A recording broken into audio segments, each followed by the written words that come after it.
Hello students, welcome to साधा ma'am की class. आज हम प्रश्न संग्रह 3.4 का आगे का सवाल देख रहे हैं। इसके पिछले वीडियो में हम क्वेश्चन 1, क्वेश्चन 2 और क्वेश्चन 3 पढ़ चुके हैं, समझ चुके हैं और हल भी कर चुके हैं। अब हम क्वेश्चन 4, क्वेश्चन 5 और क्वेश्चन 6 देखेंगे। इसके अंदर उपयोग में आने वाले गुणधर्म और प्रमेय इस प्रकार हैं। क्वेश्चन 4 में हम त्रिभुज के कोणों के असमानता का गुणधर्म उपयोग करेंगे। एक बार फिर याद दिला दे रहे हैं कि त्रिभुज के कोणों के असमानता का गुणधर्म क्या है कि यदि त्रिभुज के तीनों कोण असमान दिए हो तो उसमें सबसे बड़े कोण की सम्मुख भुजा सबसे बड़ी होती है और सबसे छोटे कोण की सम्मुख भुजा सबसे छोटी होती है। नेक्स्ट आने वाले सवाल में हम देखेंगे त्रिभुज का समद्विबाहु त्रिभुज का प्रमेय, जिसमें यदि दो भुजाएं सर्वांगसम हो तो उनके सम्मुख कोण भी सर्वांगसम होते हैं। ये सब आप लोगों के लिए नया नहीं है। प्रयोग नंबर 5 में हम विषमबाहु त्रिभुज, समद्विबाहु त्रिभुज, समबाहु त्रिभुज सारे का हम देख चुके हैं। हम देखे हैं कि कैसे समबाहु त्रिभुज में तीनों कोण समान होते हैं तो तीनों भुजाएं भी समान होती हैं। नेक्स्ट अगले वाले इस सवाल में हम किसी त्रिभुज को, जो भी त्रिभुज दिया है उसे सर्वांगसम करेंगे। तो सर्वांगसमता की कसौटियां एक बार याद दिला दे रही हूँ। हम भू कसौटी पढ़े थे, भू को भू कसौटी पढ़े थे, को भू कोक कसौटी पढ़े थे और को भू कसौटी या भू को कसौटी हम 8वीं कक्षा में पढ़े थे। साथ में खास समकोण त्रिभुज के लिए हम कर्ण भुजा प्रमेय भी पढ़े थे। तो इस तरह से हम 4-5 प्रकार की कसौटियां त्रिभुजों की सर्वांग समता में लगाते हैं। तो अभी हम क्वेश्चन 4 पर चलते हैं कि वहाँ क्या दिया है। सबसे पहले प्रश्न को पढ़ना है, अच्छी तरह से पढ़ना है। और जैसा कि मैं बताई हूँ कि भूमिति में प्रश्न की स्टार्टिंग के 2 लाइन या एक लाइन जिसमें जो चीज दिया है, पूछा नहीं है, दिया है, वो हमारा उत्तर का पहला लाइन यह होता है। तो याद रखो बच्चों, आपको प्रश्न पढ़कर पहला लाइन जहां तक दिया है उसको पुनः उत्तर में लिखना है। इस पर लिखने पर आपको आधा मार्क्स मिलता है, अर्थात देख कर लिखने में। आपको क्वेश्चन से देख कर आंसर में लिखना है, लेकिन वो पॉइंट कौन सा लिखना है जहां तक हमें दिया है। उसके आगे जो क्वेश्चन पूछा है वो हमें लिखना नहीं है, उसके लिए हमें हल करना होगा। तो पहले हम क्वेश्चन 4 देखते हैं। क्वेश्चन 4 में दिया है त्रिभुज एफ में कोण एफ 80 अंश, कोण ए 40 अंश। तो त्रिभुज की सबसे बड़ी और सबसे छोटी भुजा का नाम कारण सहित लिखो। तो इस त्रिभुज एफ में हम तीसरा कोण निकालते हैं। हम जितना हो सके संक्षेप में इसको निकाल सकते हैं। त्रिभुज एफ में हम कौन सा गुणधर्म यहाँ लगा रहे हैं, त्रिभुज के 2 कोण दिए हैं और तीसरा कोण निकालना है। तो त्रिभुज के तीनों कोणों के मापों का योगफल 180 अंश होता है। यह हम त्रिभुज का गुणधर्म लगा रहे हैं, जो हम समांतर रेखाओं की कसौटियों के आधार पर इसको सिद्ध कर चुके हैं। तो त्रिभुज एफ में हम तीनों कोण जोड़ देंगे तो कोण एफ धन कोण ए धन कोण एन बराबर है 180 अंश। मान रख देंगे तो 80 अंश धन 40 अंश धन कोण एन बराबर है 180 अंश। इसका टोटल करेंगे तो 120 अंश आएगा।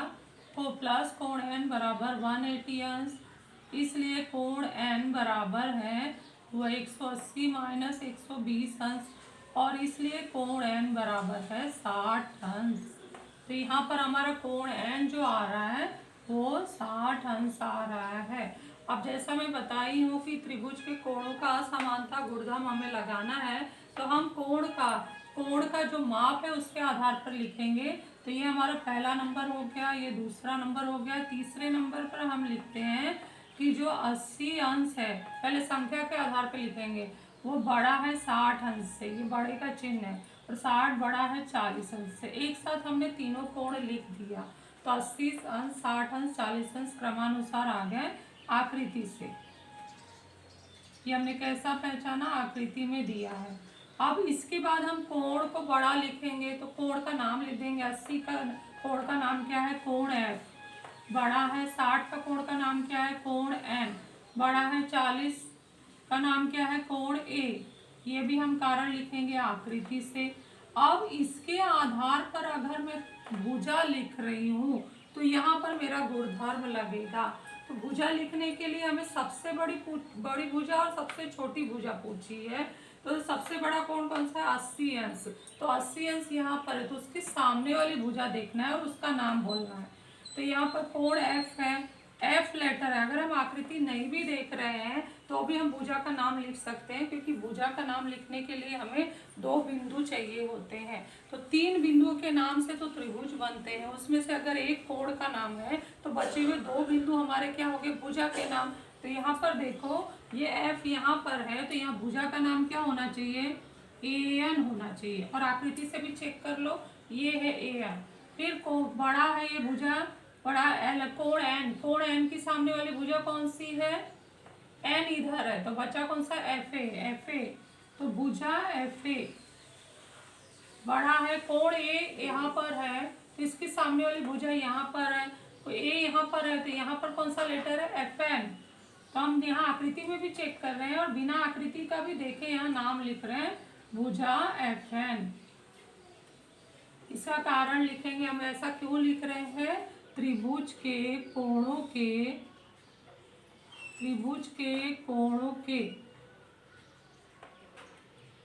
असमानता, कल हमने वीडियो में देखा था, वहाँ भुजाओं का असमानता गुणधर्म लगाए थे, और आज हम देख रहे हैं कोणों का असमानता का गुणधर्म लगा रहे हैं। और इसी में हमारा उत्तर छिपा हुआ है कि सबसे बड़ी यहाँ पर, सबसे बड़ी हमारी भुजा और सबसे छोटी भुजा, नंबर 6 डालेंगे और इसलिए लिखेंगे सबसे बड़ी भुजा बराबर हो गया ए एन, तथा सबसे छोटी भुजा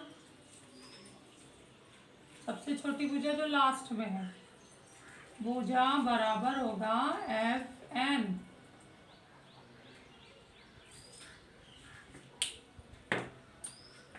ये हम कहाँ से इसका कारण देंगे? ये दोनों का कारण हो गया 5 से, और हमारा उत्तर आ चुका है। इसी को बॉक्स बना देते हैं, हाईलाइट कर देते हैं, ताकि आखिरी लाइन आ गया है और इस उत्तर लिखने पर आधा नंबर अलग से मिलता है। तो ये हमारा क्वेश्चन बहुत ही आसान सा था, 1 नंबर 2 नंबर के लिए पूछा जा सकता है, 1 नंबर में भी ये क्वेश्चन आ सकता है, 2 मार्क्स के लिए भी आ सकता है, तो इसकी तैयारी रखना है। नेक्स्ट क्वेश्चन 5 है, सिद्ध करो कि समबाहु त्रिभुज के सभी कोण समान माप के होते हैं। तो यहाँ पर हम देख रहे हैं कि तीनों भी जो हमारे सवाल दिए गए हैं किताब में, उसमें एक भी ड्राइंग बनानी है। तो हम सवाल लिखकर आकृति बनाना बहुत ज़रूरी है, अगर भूमिति के सवाल को सरलता से हल करना है कि ये बहुत इजी हो जाए, तो हमें उसमें डायग्राम बनाना बहुत ज़रूरी है। तो ध्यान से देखो, ये तीनों भी प्रश्नों में मैं खुद यहाँ पे ड्राइंग बनाई हूँ, किताब में नहीं दिया है। तो यहाँ हम देखते हैं कि हमें दिया क्या है? समबाहु त्रिभुज दिया है और सभी कोणों के माप समान होते हैं। यहाँ पर ये जो अंडरलाइन कर रही हूँ, ये किताब में गलत लिखा है, उसे सुधार लेना। किताब में लिखा है कि सभी कोण न्यून कोण होते हैं, सभी कोण न्यून कोण होते हैं, ऐसा सिद्ध करने के लिए बोला है। तो वो लाइन गलत है, यहाँ पे वो लाइन सुधार के ऐसा लिखना है कि सभी कोण समान माप के होते हैं, तो इसको सुधार लेना। तो ये है, यहाँ पर ड्राइंग के लिए मैंने एक त्रिभुज बना ली है जिसकी तीनों भुजा सर्वांगसम है, त्रिभुज LMN एक समबाहु त्रिभुज है, तीनों भुजा सर्वांगसम है, उस पर निशान लगा दिया और साथ में लिखा है कि सभी कोण समान होते हैं। तो कोण L बराबर कोण M बराबर कोण N, ऐसा हम प्रयोग नंबर 5 में कर चुके हैं कि तीनों भुजाएं सर्वांगसम हो तो उसके तीनों कोणों के माप समान आते हैं, 60 अंश 60 अंश 60 अंश। तो ये हम वहाँ पे प्रैक्टिकल किए थे, यहाँ पे हम बिना प्रैक्टिकल के कारण कथन लिखते हुए सिद्ध करना है कि ये कैसे करेंगे। तो इसमें क्या करना है कि हम देख रहे हैं कि अगर ये भुजा ना देखें तो इस त्रिभुज की 2 भुजाएं सर्वांगसम है, 2 भुजाएं सर्वांगसम है तो इसके सम्मुख कोण भी सर्वांगसम हो गए, तो हम ये जोड़ी सर्वांगसम लिखेंगे, कोण M बराबर है कोण N। अब नेक्स्ट टाइम में ये वाली भुजा न देखें तो ये दोनों भुजा सर्वांगसम है, ये दोनों भुजा सर्वांगसम है तो इसके सम्मुख कोण सर्वांगसम हो गए, कोण L बराबर हो गया कोण M। अब दूसरे समीकरण में कोण L बराबर है कोण M, पहले समीकरण में कोण M बराबर है कोण N। इससे मतलब होता है कि ये तीनों कोण आपस में समान है, और इस तरह से हमारा साध्य सिद्ध हो गया। तो इसमें हम लगा रहे हैं समद्विबाहु त्रिभुज प्रमेय। तो हम चलो हल करते हैं। बहुत आसान सा ये वो है सवाल। त्रिभुज एल एम एन में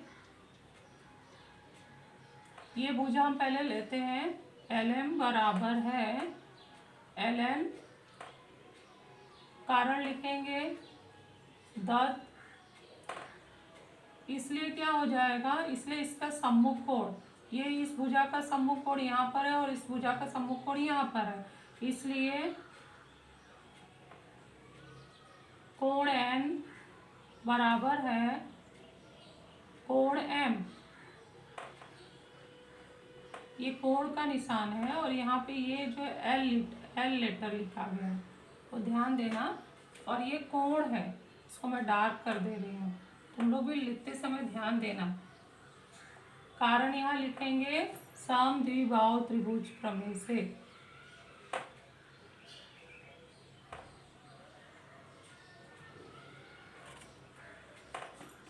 तीसरा फिर हम एक पॉइंट लेते हैं। हमने अभी ये दो भुजा लिए, अब हम कौन सा भुजा ले रहे हैं, एल एन एम एन के बराबर कर रहे हैं। त्रिभुज एल एम एन में एल एन बराबर है एम एन दत्त। ये चौथा पॉइंट, इसलिए एल एन के सामने वाला कोण क्या है, कोण एम। कोण का निशान मैंने डार्क कर दिया, कोण एम। एम एन का सब सामने वाला कोण कौन सा है, कोण एल। कारण यही होगा समद्विबाहु त्रिभुज प्रमेय या सर्वांगसम कोण की, सर्वांगसम भुजा हमें दिया है तो सर्वांगसम भुजा के सम्मुख कोण। देखो दोनों में से कोई भी एक लाइन दोहरा सकते हो, ये भी कारण लिखते हैं, ये भी कारण लिखते हैं।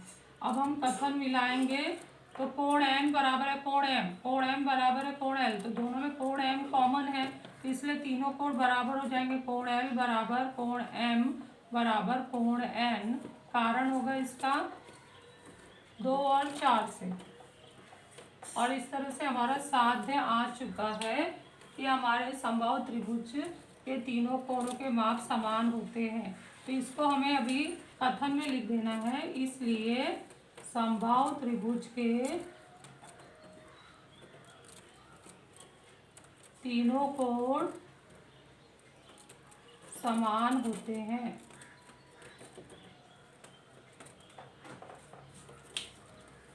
कारण होगा 5 से।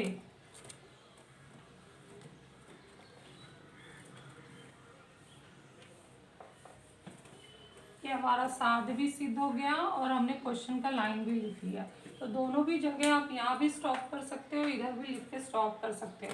तो ये बहुत आसान सा हमारा सवाल था, समद्विबाहु त्रिभुज प्रमेय या सर्वांगसम भुजा के सम्मुख कोण पर आधारित था।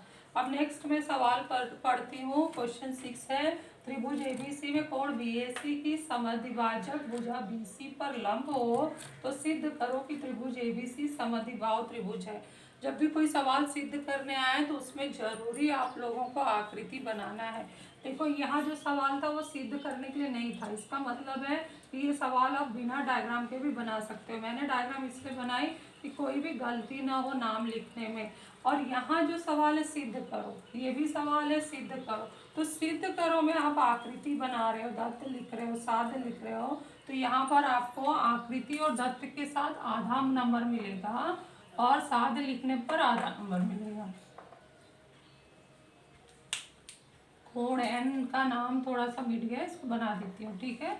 और इसी तरह से यहाँ पर भी ये सवाल में मैं ये पढ़ के ये डायग्राम बनाई हूँ, उसके साथ दत्त लिखी हूँ, तो यहाँ पर हमें आधा मार्क्स मिलेगा और साध्य लिखने पर भी आधा मार्क्स मिलेगा। तो इसलिए ध्यान रखना, सिद्ध करो का सवाल बहुत ही आसान होता है और अगर आपको लिखने के लिए लेते हो और सही डायग्राम और उसके साथ दत्त बनाते हो तो आधा मार्क्स, साध्य लिखने पे आधा मार्क्स। और ये सब प्रश्न से ही होता है, सिर्फ प्रश्न से समझ के हमें सही डायग्राम बना के प्रश्न का पहला वाला भाग दत्त में और अंतिम वाला भाग साध्य में, जो हम पाठ 1 में पढ़े हैं, लिखना है तो आराम से 1 नंबर हमें यही मिल जाता है। और ऊपर से हम इसका लाइन दोहराते हैं उत्पत्ति में तो वहाँ जाकर भी हमें आधा नंबर मिलता है। अर्थात देखो कितना आसान है कि प्रश्न पढ़ लो, समझ लो, तो उसमें ही हमारा 1-1.5 नंबर छिपा होता है, बस उसे लिख कर उतारना होता है। तो जैसे यहाँ डायग्राम दिया है कि त्रिभुज BAC या ABC में कोण BAC का समद्विभाजक, मैंने किरण AD खींची हूँ, भुजा BC पर आकर लंब हो जा रहा है, भुजा BC पर वो लंब हो जाता है। यहाँ का जो समद्विभाजक खींचा गया है ये ऐसा दिया है यहाँ पर, तो ये दिया है इसलिए ये समद्विभाजक का निशान है और ये लंब का निशान लगा दिया, और यहाँ किरण D नाम दे दिया क्योंकि यहाँ पे नाम नहीं है, तो ये समद्विभाजक का अंतिम बिंदु नाम D दे दिया है यहाँ पर। तो यही दत्त में लिखा है त्रिभुज ABC में कोण BAC का समद्विभाजक किरण AD है और रेख AD लंब भुजा BC है, और D जो ऐसे हमने लिया है वो BBC एक रेखी है। तो सिद्ध करो, साथ में दिया कि त्रिभुज ABC एक समद्विबाहु त्रिभुज है, उसे सिद्ध करो। तो समद्विबाहु त्रिभुज सिद्ध करने के लिए अब हम उत्पत्ति लिखना शुरू करते हैं।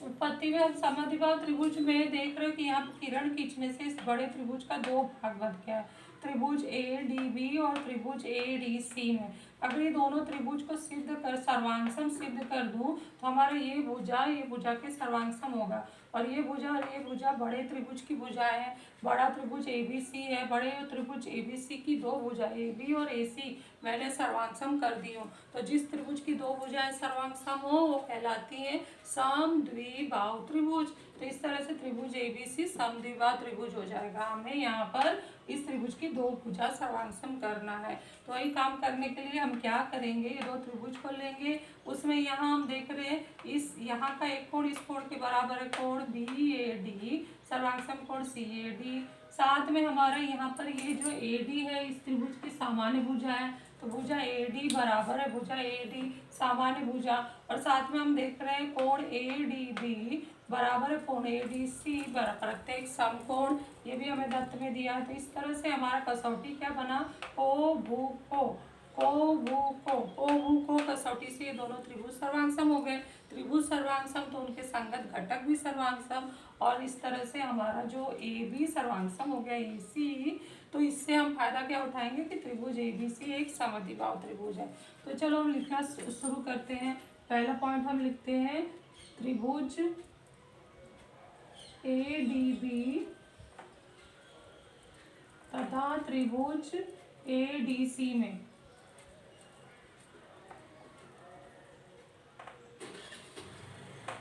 कोण BAD सर्वांगसम में कोण CAD, कारण लिखेंगे दत्त।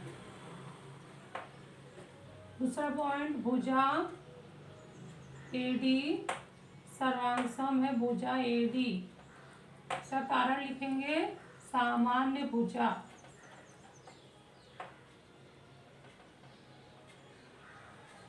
तीसरा जो पॉइंट है कोण ADB सर्वांगसम है कोण ADC, क्यों सर्वांगसम हुआ है, ये प्रत्येक समकोण है, और हमें दत्त में भी दिया है तो दत्त भी लिख सकते हैं, दो दो कारण। इस तरह से नंबर 2 पर हम त्रिभुज को सर्वांगसम करेंगे, इसलिए त्रिभुज ADB सर्वांगसम है त्रिभुज ADC, कारण क्या आएगा इसका, को भू को कसौटी, को भू को कसौटी से।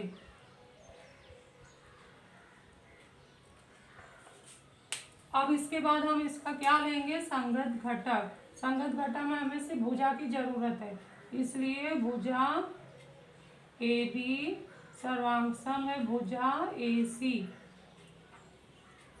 कारण होगा इसका सर्वांगसम त्रिभुज की संगत भुजा।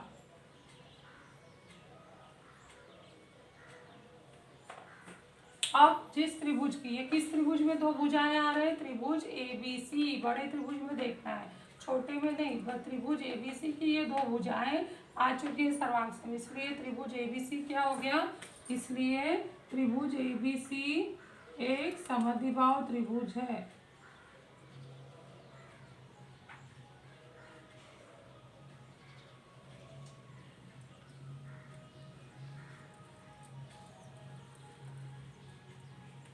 समद्विबाहु त्रिभुज है, इसका कारण लिखेंगे 3 से, और ये हमारा उत्तर है, इसको बॉक्स बना देते हैं। तो इस तरह से बहुत ही आसान से ये सवाल है। क्वेश्चन 4, क्वेश्चन 5, क्वेश्चन 6, क्वेश्चन जो भी 1, 2, 3 भी हम देखे हैं, क्वेश्चन 4, 5, 6 देखे हैं, या जो 7वां 8वां भी करने वाले हैं, ये सब बहुत ही आसान से सवाल हैं और अच्छे नंबर दिलाने वाले हैं। इसका प्रैक्टिस आपको करना है, अच्छे से पढ़कर समझकर फेयर नोटबुक में लिख लेना है। Thank you.